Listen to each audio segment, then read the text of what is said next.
Hi everyone, welcome back to our channel. Today we will be diving into the world of Python automation. We will be exploring how to move the cursor programmatically using the PyAutoGUI library. Let's have a demo.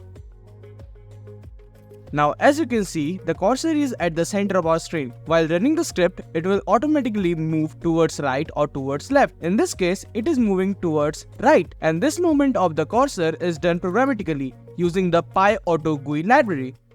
Before we jump into the code, let's make sure that you have PyAutoGUI library installed.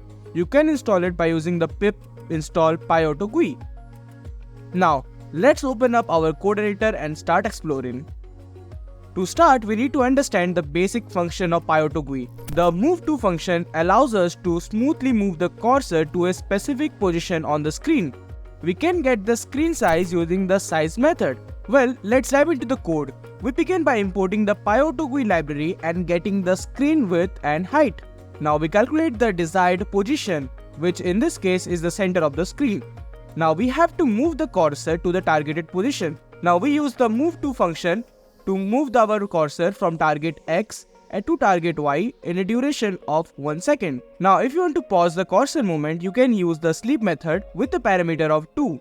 Now in order to move the cursor back to the original position, we have set the PyAutoGUI.move method to 0 and 0, which means initially 0 and finally it should be at 0 in a duration of 1 second. And there you have it, we have successfully moved our cursor programmatically using Python and the PyAutoGUI library. This can be a powerful tool for automation and scripting. If you found this tutorial helpful, don't forget to give it a thumbs up, subscribe for more content and leave your comment below. Happy coding, and I will catch you in the next one.